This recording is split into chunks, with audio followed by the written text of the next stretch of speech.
خب گوشاتو تیز کن، چون قرار فشار خونتو پایین بیارم و شایدم عقلتو سر جاش نگه دارم. تا حالا حس کردی بعضی آدما انگار فقط به دنیا اومدن که صبرتو امتحان کنن؟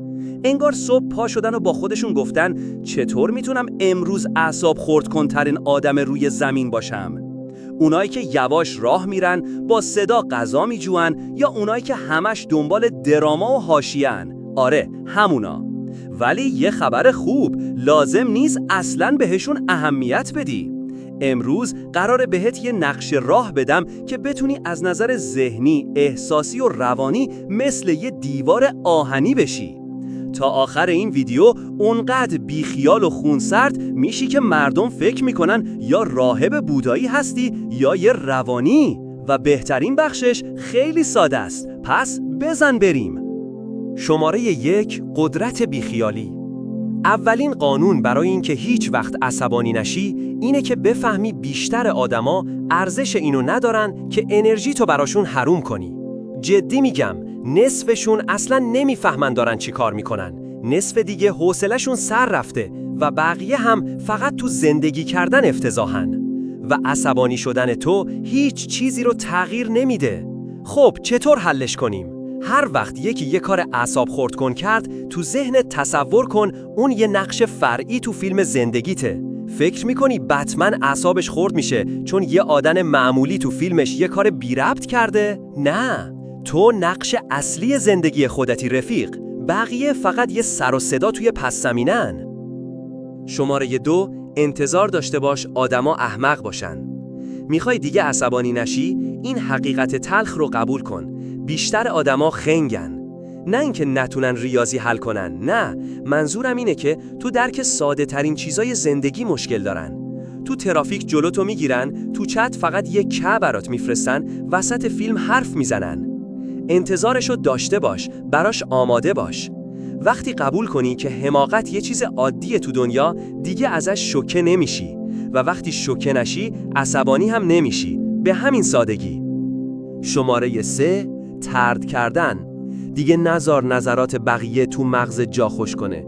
اون یه نفری که تو کامنت ها زر زیادی میزنه احتمالاً زندگیش افتضاحه. اون همکارت که همیشه یه چیزی بارت میکنه داره بدبختیای خودشو رو تو خالی میکنه. شعار جدیدت اینه: نظر هیچ کس مهم نیست. این شعار رو هر روز با خودت تکرار کن. مگه اینکه یکی پول قبضاتو بده، بهت غذا بده یا قرارداد قانونی باهات داشته باشه، وگرنه حرفشون هیچ ارزشی نداره. وقتی اینو یاد بگیری، نظرات بقیه مثل پشم گوسفند برات بی ارزش میشه. شماره 4، از حاشیه فاصله بگیر.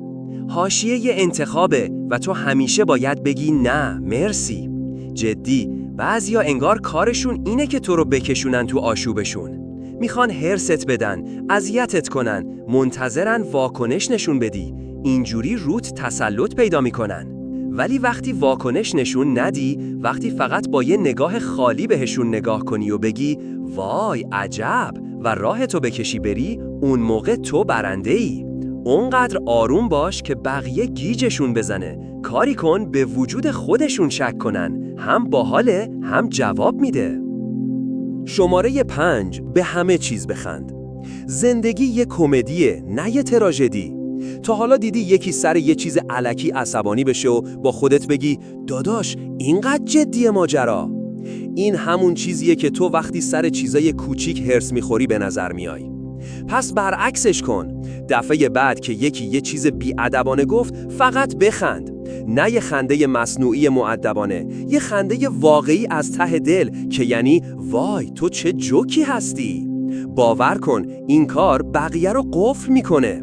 اونا منتظر عصبانیتن، نه خنده.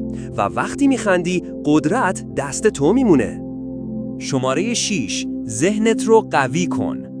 آخرین نکته، خودتو طوری تربیت کن که هیچی تکونت نده. چطور؟ با تمرین. توی صف طولانی وایستا و آه نکش.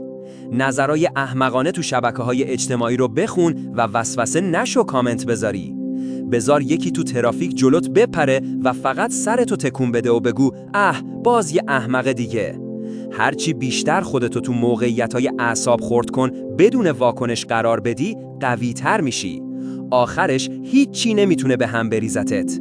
اما حرف آخر، زندگی خیلی کوتاهه که بخوای انرژی تو سر چیزای بی ارزش هدر بدی. جهان پر از آدمای احمق، پرحاشیه و نظرات بی‌مورده، ولی هیچ کدومشون نباید روت اثر بذاره.